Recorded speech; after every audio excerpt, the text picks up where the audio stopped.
안녕하세요, 일렉트로캠입니다. 오늘은 삼성 SDI의 이 배터리 리콜, 이제 포드의 배터리 리콜이죠, 사실.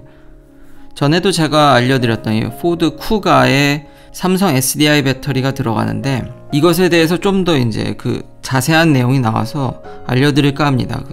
근데 포드가 굉장히 지금 화가 나 있다는 점. 이제 한국에서도 기사가 났는데, 역시나 그 현대 LG화학과 똑같이 포드와 삼성 SDI도 이 배터리 화재 때문에 서로 지금 치고받고 싸우고 있습니다. 지금 포드가 화난 이유는 그때 제가 알려드렸듯이 이 유럽의 이 이산화탄소 배출량 규제, 이걸 카본 크레딧 혹은 CO2 파인이라고 부르는데, 이 차가 지금 전략 차종이기 때문에 이게 많이 안 팔리면은 결국 벌금을 물어야 되는데, 이것 때문에 지금 이제 벌금을 낼 수도 있다라는 점, 그리고 실제로 볼보한테 이 크레딧을 사왔죠. 그랬는데 이제 그 뒤인 이야기들이 더 나왔습니다. 그리고 요 독일 잡지도 독일어로 나왔지만 이게 영어 번역 기능이 있어서 제가 이 영어로 된 거를 읽어봤는데, 거기서 딱 이제 살짝만 언급이 되어 있습니다.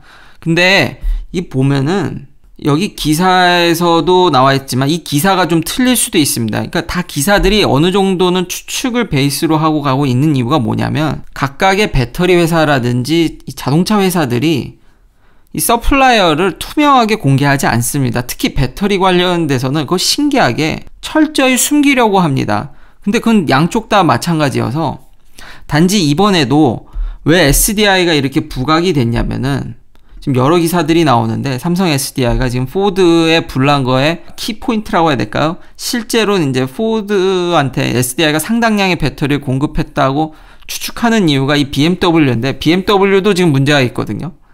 근데 그 공통된 공급사가 삼성 SDI라서 그렇게 추측을 하는 겁니다. 그러니까 어제랑 굉장히 비슷한 거죠. 이 볼트도 코나 EV로 인해서, 그러니까 똑같은 지금 서플라이어를 갖고 있기 때문에 LG화학이 계속 더 LG화학 쪽으로 자꾸 이렇게 기울게 되는 거죠. 심지어는 어제 더버지는 그 공장도 밝혔죠. 근데 그게 거의 다시 생각해보니까 맞을 확률인 이유가, 코나 EV의 상당량의 차가 한국에서 팔렸는데 그거를 해외 공장에서 공수했을 리는 없을 것 같습니다. 그러니까 국내 공장에서 그걸 얻었을 텐데, 거기서도 이제 문제가 터진 걸 봐서는 그걸 추측해서 더 벌지가, 이 볼트도 결국 이제 한국에서 갖고 온 배터리가 문제라고 이렇게 찾아가는 거죠. 다시 한번 말씀드리지만 모든 회사들은 이거를 다 함구하고 있습니다. 말을 안 하고 있습니다. 첫 번째 포인트는, 제가 좀 삼성 SDI는 그래도 이제 파우치 배터리가 아닌 각형이라든지 이제 원통형을 좀 더 그래도 국내에서 조금 더 주력으로 밀어서 좀 기대를 했었는데, 실망한 이유는 이게 지금 전기차에서 불이 난 게 아닙니다. 이게 플러그인 하이브리드에서 불이 난 거거든요. 고작 15kWh가 조금 안 되는 배터리에서 지금 배터리 불량이라고 포드가 얘기를 하고 있죠. 당연히 근데 삼성은 팩 쪽에 좀 더 이제 밀어붙이고 있죠. 이게 보통 배터리 제조사들은 설계 쪽으로 계속 어쨌든 팩으로 갈수록 차에 더 가까워지기 때문에 자꾸 그쪽으로 이제 책임 소재를 미루고, 자동차 업체들은 계속 이제 셀 쪽으로 가는 거죠. 어쨌든 불은 셀에서 나는 거니까요. 그래도 이번에는 저도 이거는 배터리 업체들에 대해서 좀 그러니까 특히 삼성 SDI에 대해서 실망감을 감출 수가 없는 게, 전기차가 아닙니다. 전기차보다도 훨씬 작은 배터리인데도 이게 화재가 난다라는 것은 좀 더 불량률이라든지 이런 것들이, 아무래도 전기차로 가게 되면 배터리를 더 많이 실으니까 더 까다롭게 관리를 해야 되지 않겠습니까?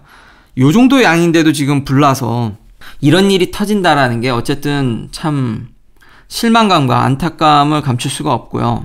그리고 포드가 왜 이렇게 화가 났냐면은, 지금 뭐 이거를 삼성한테 어느 정도 전가할 생각을 막 하고 있죠. 유럽에서 파이는 그렇다 치더라도, 그리고 지금 당장 생산이 안 됩니다. 배터리를 교체하는 것도 지금 쉬워 보이지가 않는 것 같고요. 이제 배터리 부족이라든지 삼성 SDI로부터 원활하게 배터리가 공급이 안 되니까 이게 리콜도 지금 처리하기가 쉬운 상황이 아닌데다가, 유럽은 그렇다 치더라도 지금 미국 내에 원래 플러그인 하이브리드를 조기 출시할 예정이었습니다. 그러니까 미국도 트럼프 정부 하라고 하더라도 그 제로 에미션 크레딧이라는 시장이 있기 때문에, 뭐 모든 주가 가입은 안 했지만 그때 말씀드렸던 그런 시장에 대비해서 플러그인 하이브리드를 미국 내에서도 이제 확충하려고 했는데, 이게 전부 다 딜레이가 됐습니다. 그러니까 생각 외로 이 여파가 유럽에 한정되어 있는 게 아니라 지금 전방위적으로 포드가 생산하려는 플러그인 하이브리드에 다 미쳐가고 있습니다. 그래서 지금 포드가 굉장히 화가 나 있다라는 거죠. 그러니까 차도 못 팔고, 그리고 이제 벌금 맞아야 되고, 자기 플랜의 모든 거에 지금 전방위적으로 지금 미국 내에서도 이게 문제가 되기 때문에 생각외로 그 피해가 기사에 나온 것보다는 더 크다는 겁니다. 그래서 포드가 굉장히 힘든 길을 가고 있다라는 점. 뭐 삼성 SDI도 힘들지만요. 근데 이게 왜 테슬라랑 연관이 있냐면요. 이럴 걸 대비해서 이미 포드가 예전에 제가 알려드렸듯이 이제 이미 이거 볼보한테서 구입을 했습니다. 크레딧을. 그러니까 포드는 2중 3중으로 방어막을 다 쳐놓은 거죠. 플러그인 하이브리드를 팔고 좀 판매가 저조할 수도 있으니까 이제 볼보랑 크레딧 계약을 맺어놓고 이렇게 했는데 지금 무슨 얘기가 나오냐면 차도 별로 못 팔았고 볼보의 크레딧으로, 볼보가 전기차를 이렇게 대대적으로 팔고 있지 않기 때문에 볼보도 주력이 플러그인 하이브리드입니다.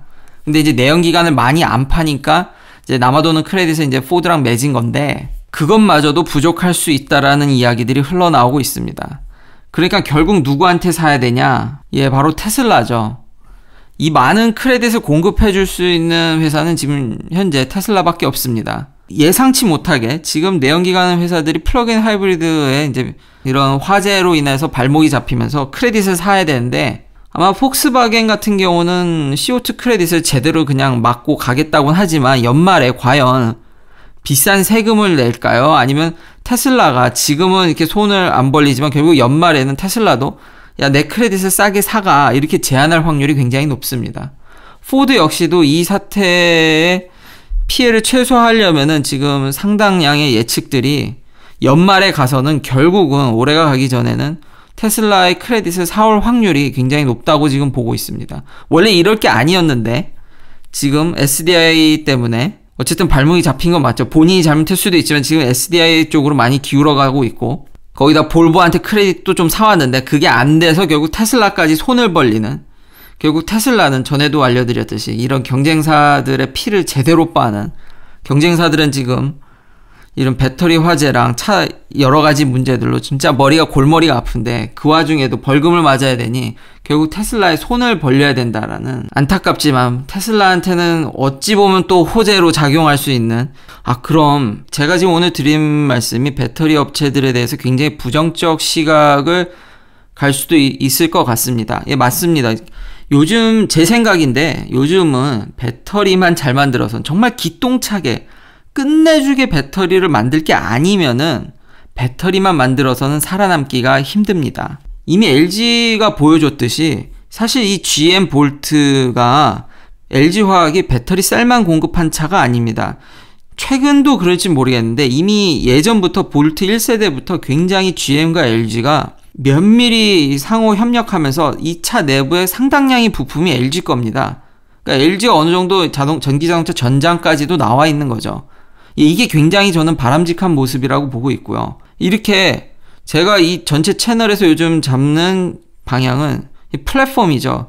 이 플랫폼을 확장해야지 정말로 하나를 끝내주게 만들 게 아니라면은 이렇게 결국 배터리 업체들도 전기차 쪽으로 나와야 되고요. 실제로 중국의 CATL이나 이런 회사들도 벌써 오토노머스 트럭이라든지 전기차 쪽에 강력한 협업이라든지 투자라든지 이런 식으로 발을 넓혀가고 있습니다. 이게 자기 영역을 넓혀야지 안 그러다가는 굉장히 쉽지 않을 것 같고요. 왜냐하면 포드도 이런 일을 한번 겪으니까 뭐라고 하겠습니까? 물론 전기차는 이제 만든다고는 얘기는 하는데 계속 딜레이 되고 있죠. 내연기관 회사들은 여전히 이 플랜들이 딜레이가 되고 있는데, 심지어 BMW iX, 지금 이 삼성 SDI와 묶여있는 BMW 역시도 뭐 올해 안에 미국에 출시한다 그랬는데 취소하고 결국은 iX 뭐 내놓긴 했지만 미국 내에서는 2022년입니다. 그래서 제가 내연기관 회사들은 2022년이 이제 본격적일 거라고 계속 이야기하는데요. 이런 문제들이 다 있으니까 내연기관 회사들도 일찍 나오기가 싫겠죠. 근데 여기 보면 포드도 이거에 벌써 시달리니까 뭐라고 합니까? 배터리를 이제 전기차용 배터리를 생산할 걸 좀 생각을 하고 있다라고 얘기를 하죠. 근데 아직 뭐 구체적인 플랜이나 이런 거를 얘기하진 않았지만 이렇게 시달리다 보니까 결국은 다들 제가 처음에 알려드렸듯이 이 내연기관 회사들도 살아남으려면 결국 테슬라화 될 거라고 저는 생각을 합니다. 공급이면 공급, 이런 화재 문제라든지 결국 이게 분할돼 있으면 결국 뭐 이런 문제가 터졌을 때 결국 싸움만 나고 질질 끌려다니기만 하지, 결국은 다 한 회사가 하게 되는 형태로, 결국 테슬라와 비슷한 형태로 다들 저는 수렴할 거라고 보고 있습니다. 포드뿐만 아니라 폭스바겐도 배터리를 뭐 지금 당장은 아니지만 다 이렇게 생산하듯이 결국 이 힘든 상황에서 살아남으려면 자신의 플랫폼 이 영역을 확장해야 된다라는 게 저의 생각입니다. 긴 영상 시청해 주셔서 감사합니다. 내일도 테슬라 관련 이야기들로 찾아뵙겠습니다.